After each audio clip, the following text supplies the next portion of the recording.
지금부터 수요 세미나 2부 강연 시작하겠습니다. 저는 2010년도 원광대학교 치과대학 분원인 3본 치과병원에서 평가위원장을 맡아서 치과 의료기관 시범사업에 참여하게 됩니다. 네, 그때 이제 평가표고요. 감염관리 체계가 이제 이렇게 구비가 되어 있는지가 이제 관건이었고, 감염관리 지침서의 구비, 그리고 그 내용, 그리고 배포 방법들에 대해서 실질적으로 실사를 와서 확인을 하시더라고요. 저희는 이제 분원병원인데 치과병원 단독은 아니었고, 의료원이랑 같이 이제 건물을 쓰고 있었고, 의료원이랑 같이 이런 감염관리 지침서와 의료원 안에 있는 이제 감염관리위원회 활동을 같이 저희가 치과병원에서 시행을 하고 있었습니다. 그래서 이제 치과 쪽의 내용으로는 수감 표면 관리, 그리고 에어로졸 관리, 직원의 감염 관리, 그리고 감염성 폐기물과 세탁물 관리 등 환경에 대한 감염 관리는 어떻게 하고 있는지, 그리고 치과 진료 시 일반적인 준수 사항과 간염 환자, 호흡기, 면역 그런 질환 환자의 치료를 위한 특별한 프로토콜이 있는지에 대해서 조금 상세하게 지침 내용에 이런 것들이 포함되어 있는지를 확인하는 과정이 있었습니다. 표면관리 부분은 표면관리 지침 구비 여부와 연간 계획서, 그리고 실제로 이제 시행을 하고 있는지 그걸 증명을 이제 병원에서 하도록 이렇게 되어 있었고요. 그때 당시 이제 그 일부에서 보여드렸던 2003년 대한치과의사협회 가이드라인이 아니라 표면관리 지침서가 이제 최신 버전이 다시 나와 있는 상태였습니다. 치과 의료기관 내에서 자체 제작한 지침서 또는 관련 학회나 단체에서 정한 지침을 모두 인정을 하고 있었기 때문에 저희는 2010 대한치과의사협회 감염관리 프로그램을 이제 활용을 해서 저희 의료원 체계에서 같이 하고 있는 지침서 이외에 치과만에서는 그 대한치과의사협회 지침을 조금 따라서 실무적인 그런 내용을 다시 구성하고 있었습니다. 2003년 대한치과의사협회 매뉴얼과 달라진 부분은 일반 소독제와 표면 소독제의 허가 주체에 대한 언급과 이제 2003년도에는 분무병을 사용을 해가지고 뿌리라고 되어 있었는데 에어로졸 발생을 시키기 때문에 분무병 사용 시 주의사항이 나와 있다는 점이 좀 달라진 점이라고 볼 수 있습니다. 그래서 이제 저희 병원에서는 이렇게 의료기구 장비의 표면 세정 소독을 2010 이제 대한치과의사협회 가이드라인에 따라 가지고 이제 그냥 그 일반적인 분무통을 사용하지 않고 이렇게 거즈에다가 뿌려 가지고 닦는 방법으로 지침을 다시 바꿨고요. 그래서 이제 표면관리 지침은 있고, 이제 표면관리 대책도 있고, 연간 계획도 수립되어 있었고, 이제 각각 지침에 따라서 잘 시행하고 있는지를 실제적으로 오셔서 실사를 하는 과정에 대해서 준비가 이제 착착 진행되고 있었습니다. 지금 표면 관리에 대해서 아까 말한 것처럼 이런 부분을 이제 확인을 한다라고 해서 이제 준비를 했고요.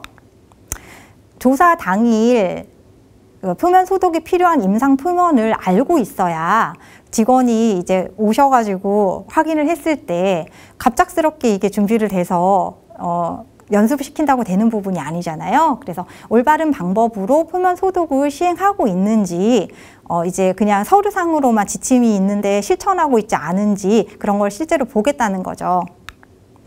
갑작스러운 준비로는 진짜로 어렵고요. 실제로 교육과 실천을 통해서 체득화가 되어야지만 할 수 있는 부분이라고 생각이 됩니다. 네, 그래서 저희는 이제 과별로 이렇게 요일별로 이렇게 목록을 가지고 표면 소독을 시행하고 있는지 직원들이 직접 할 수 있도록 이렇게 표를 만들어서 사용을 했고요. 네, 그래서 이제 표면 소독 다음으로 나오는 거가 표면 덮기죠. 지금 표면 덮기 대상도 마찬가지로 이렇게 구체적으로 어느 부분인지 이제 매뉴얼을 참고를 해가지고 이미 구체화를 했고, 또 시행 여부에 대해서 각 가별로 이제 표시를 하였습니다. 조사 당일 이제 표면 덮기 같은 경우에는 어떤 환자한테 표면 덮기를 할지 병원에서 이제 정해가지고 목록을 준비를 하고 있어야 됩니다. 그래서 실사자들이 오셔서 이제 표면 덮기를 어떻게 하는지, 올바르게 하고 있는지, 지침대로 하고 있는지를 다 이제 세세하게 보시는데요. 지금 이제 보시는 것처럼 표면 덮기는 이제 테이프로 되어 있는 형태를 이제 사용을 하고 있었고요. 흡인기, 공기, 물 분사기, 그리고 조명 등 손잡이에 지금 이렇게 덮기를 한 모습입니다. 조사 당일에 어떤 환자한테 할지 병원에서 정해야 된다라고 하는 것은 모든 환자에게 사실은 표면 덮기가 필요하지 않기 때문입니다. 표면 소독이 철저하게 된다라는 전제 하에서는 표면 덮기는 병원 내에서 어떤 환자한테 할지 정해져 있고 그 규칙에 따라서만 시행하면 되니까요. 예를 들면 저희 병원 같은 경우에는 간염이 있는 환자가 임플란트 수술을 한다. 그러면 이런 환자 진료 시에는 교차 감염 위험이 있고, 물론 이제 표면 소독 이외에도 사용했던 기구도 한 번 오토클레이브 하는 거 아니라 두 번 돌리잖아요. 그런 것처럼 이런 경우에는 사실은 저희가 표면 소독을 하겠지만 이런 전파 위험이 높은 환자를 진료를 할 때는 유니트 체어에다가 이제 이렇게 표면 덮기를 추가적으로 시행을 했습니다. 그래서 이제 기본적으로 뭐 흡인기, 공기물 분사기, 조명 등 손잡이에 추가로 유니트 조정 스위치와 유니트 머리 받침대와 핸드피스까지, 그래서 이렇게 체어의 머리 부분에다가는 이렇게 일회용으로 모든 환자한테 이걸 한다는 건 아니에요. 이제 이런 위험도가 높은 환자를 어느 환자에게 할지를 병원에서 정하시면 된다는 거고요. 그리고 이제 핸드피스도 그 당시에 이제 이런 상품이 조금 이제 나와가지고 이제 이 해당 과에서 핸드피스에다가 얘를 구매 요청을 하셔가지고 핸드피스에 요거를 이제 추가로 표면 덮기를 하시더라고요. 그리고 이제 진료 중에 뭐 강주각기라든지 또는 이제 방사선 촬영을 또 움직일 수 있잖아요. 이제 방사선 촬영실은 사실은 선별적으로 하는 게 아니라 모든 환자에게 이렇게 표면 덮기를 시행해야 하는 그런 부분이겠죠. 자, 이제 표면 소독과 표면 덮기에 추가적으로 저희가 좀 고려해야 될 부분이 이제 수간입니다. 수간은 20-30초 동안 물로 씻겨 내려줘야 하고요. 핸드피스와 에어워터 시린지 팁도 일회용이 아닌 경우에는 따로 그 부분은 소독이 아니라 멸균이 가능한 것을 사용해야 해요. 모든 임상 접촉 표면은 EPA에 승인된 표면 소독제로 세척 및 소독이 되어야 하며 대안적으로 표면 덮기는 이제 표면 덮기 시행할 경우에는 여러 환자한테 사용하는 것이 아니라 그 환자한테 한 번 사용을 하고 제거하고 버려야 되고 새로 깨끗한 표면 커버를 교환해야 합니다. 네, 이제 그래서 이제 환자들을 봤을 때 환자 간에도 시행을 해야 되겠지만 하루에 마감을 할 때 직원들이 어느 부분을 어떻게 해야 되는지를 조금 이렇게 정해가지고 교육도 시키고 또 잘 하고 있는지를 꼭 확인을 해야 될 것이며, 주간으로는 이런 정도를, 이제 주간으로나 또는 이제 월간으로는 바닥 부분, 이제 저희가 뭐 수술실 같은 경우에는 조금 더 엄격하게 이제 더 촘촘한 단위로 하겠지만 일반 진료실 같은 경우에는 이제 뭐 2주간에 한 번씩 한다라든지 뭐 한 달에 한 번씩 한다라든지 뭐 3개월에 한 번씩 한다라든지 이런 식으로 이제 병원 내 규모에 맞게 규칙을 정하시는 걸 말합니다. 네, 마지막으로 이제 한번 요약을 해보면요. 치과 치료 동안 모든 표면 및 물체에 대해서 절대적인 묵음 관리를 하는 것은 불가능합니다. 그렇기 때문에 기본적인 청소 절차와 그리고 잠재적으로 이런 교차 감염이 일어날 수 있는 것들에 대해서 항상 오염물질에 대해서 발견 즉시 이제 생각하셔야 될 부분은 혈액, 타액 이렇게 그거를 발견 즉시 닦아내도록 습관화하는 것이 가장 중요하고요. 추가적으로 이제 작업대 그리고 조명 손잡이, 의자 버튼 그리고 유니트 체어의 제어 장치 같은 부분은 이제 자주 손으로 이렇게 접촉하는 표면이 되기 때문에 이 부분들에 대해서 어떻게 할지 병원에 맞게 정해놓고 거기에 맞는 그런 소독용에 대해서도 효과적으로 환경 표면을 할 수 있도록 저희가 정하고 진행을 하면 좋을 것 같습니다. 만약에 병원에서 이제 아직 없어요. 규칙이 없다면 아까 2003년도에 했던 거가 잘못된 거고 지금 뭐 2020년도에 나온 거가 옳고 그런 개념이 아니라 사실 이제 그 과학이 발달함에 따라서 저희가 이제 가이드라인이라고 하는 것은 계속적으로 과학적인 근거를 기반을 해서 저희에게 조금 더 올바른 선택을 할 수 있게 계속적으로 업데이트되는 개념이잖아요. 그래서 원장님이나 그 직원이 내가 처음 교육을 받았을 때 그 지식이 사실 가장 영향을 많이 미치는 지식인 건 맞지만 저희가 차후에 이런 식으로 이렇게 대한치과사협회라든지 저희 대한치과감염관리협회라든지 이런 데들에서 새로운 정보에 대해서 계속적으로 조금씩 전체는 아니지만 바뀌는 부분들이 분명히 있습니다. 그 부분들에 대해서 조금 최신 정보로 업데이트를 하는 거를 추천을 드리고요. 만약에 없다면 이제 이런 매뉴얼, 이번에 만든 2020 매뉴얼 내용을 한번 살펴보시고 우리 병원 규모에 맞게 한번 짜보시는 건 어떨까 해요. 그래서 그 부분에서 2020 치과감염관리 임상진료지침이라고 하는 것은 치과감염관리 표준정책 매뉴얼이라고 저희가 명기하였고요. 여기서 표준이라고 하는 것은 치과 의료가 이루어지는 모든 기관을 포함하는 감염관리 기준이라는 의미고, 정책은 치과 의료기관 감염관리 기본적인 방향을, 매뉴얼은 치과 감염관리 수행 절차를 기술했다는 의미입니다. 따라서 본 매뉴얼은 각 치과 의료기관에서 자신의 실정에 맞는 감염관리 정책과 실행 방법을 작성을 할 때 표준으로 사용할 수 있는 표준화된 감염관리 매뉴얼이라는 의미입니다. 이 매뉴얼에서 3장을 보시면 환경관리와 수강관리가 나와요. 오늘 이제 표면관리는 환경관리 부분에 이제 나와 있을 겁니다. 치과 의료기관은 병원체 전염의 위험을 줄이기 위해 적합한 시설 및 구조를 먼저 가져야 될 것이고요. 적절한 환경관리가 어려울 경우에는 사실 리모델링을 고려하는 게 맞습니다. 치과 진료실 환경표면의 세척과 소독 계획을 할 때에는 직접적인 환자 접촉 가능성, 그리고 손에 접촉하는 정도와 빈도, 그리고 체액이나 주변 환경 속 미생물에 대해서 오염 가능성을 충분히 고려하셔야 될 것이고요. 저희가 이제 치과 의료기관 환경표면은 클리니컬 컨택 서페이스하고 하우스 키핑 서페이스라고 해서 진료의 직접적인 접촉 표면과 일상적인 표면으로 크게 구분을 할 수가 있습니다. 진료 접촉 표면은 환자 진료 중 발생하는 에어로졸이나 비말에 의해서 직접적으로 오염이 되거나 치과 의료 종사자의 손이나 장갑의 그런 직접적인 접촉에 의해서 오염되는 표면을 말합니다. 이 진료 접촉 표면의 관리는 병원용의 낮은 수준의 소독제나 중간 수준의 소독제를 이용을 해서 매 환자 진료 사이와 매일 일과가 끝난 후 표면 소독, 이게 어려울 경우에는 덮개를 이용하여 환경 관리를 수행해야 합니다.